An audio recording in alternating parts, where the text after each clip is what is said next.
अमौखिक संप्रेषण प्राथमिक है क्योंकि इसे मौखिक संप्रेषण से अधिक महत्व दिया जाता है। इसका मतलब समझ रहे हो? जैसे कोई चीज हम मौखिक बोल रहे हैं, शांत मौन होकर बोल रहे हैं ना, तो उतना अट्रैक्टिव नहीं होता है जितना हम कोई एक्टिविटी करके किसी को बताते हैं। ठीक है, जब तक हम हिलेंगे डुलेंगे नहीं, एक्टिविटी नहीं करेंगे, तब तक चीजें समझ में नहीं आएगी। बहुत एकदम शांत रहो, कोई रिएक्शन ना करो तो आदमी कहेगा रोबोट है क्या ना। चीजों को सुनते सुनते आदमी बोर हो जाता है। लेकिन अगर एक्टिविटी करते रहते, कुछ करते रहते तो आदमी उसको चीज को ध्यान से देखता है, सुनता है, समझता है। ठीक है, तो एक सहायक जैसे बोल रहे हैं मौखिक ना, तो ये क्या है? सहायक है, सहायता कर रहा है, चीजें समझने के लिए हमें अग्रसर कर रहा है। जब चीजें देखते हो, सुनते हो, तो चीजें ज्यादा दिमाग में आती है।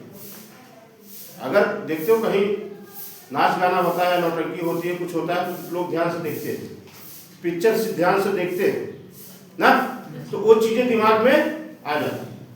लेकिन अगर कहीं पे केवल सुन रहे हो तो वो चीज ज्यादा दिमाग में नहीं है।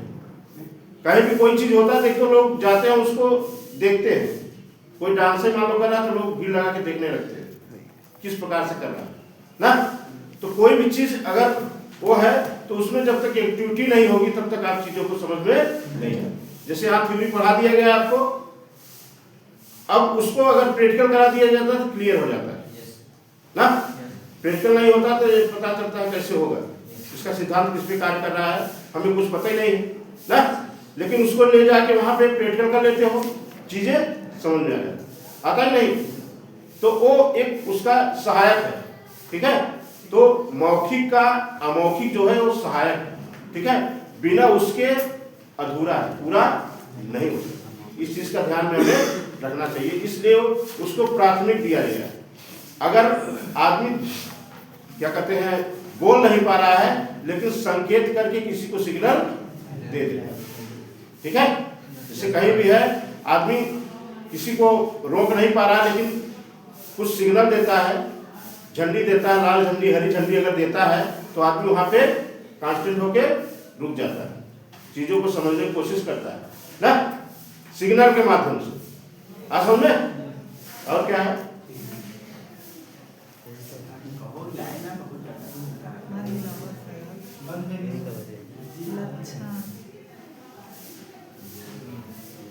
और कुछ पूछना है? चीजों को पूछोगे तो चीजें कुछ ज्यादा समझ जाएगी। एक लड़का पूछता है, सारे लड़कों को फायदा होता है, इसलिए पूछना बहुत जरूरी है। अगर पूछोगे नहीं तो टीचर जाने में सब चीज उनको आता है। ठीक है, इसलिए पूछना बहुत जरूरी है। टीचर बता रहा है, समझा रहा है, नहीं आज बता पा रहा है, कल समझाएगा, बताएगा, लेकिन टीचर जो भी चीज बताएगा सही बताएगा। ठीक है, अगर उसको करंट में चीजें नहीं आ रही हैं तो आपको कहीं न कहीं व्यवस्था करके बताएगा। ठीक है, इसलिए कोई चीज पूछोगे, हिचक पूछना चाहिए, पूछोगे तो चीजें बताने की कोशिश करेगा, नहीं तो करना, लेकिन आपको जो चीज बताएगा सही बताएगा। इसलिए चीजों को ध्यान में रखना चाहिए। आगे समझ में?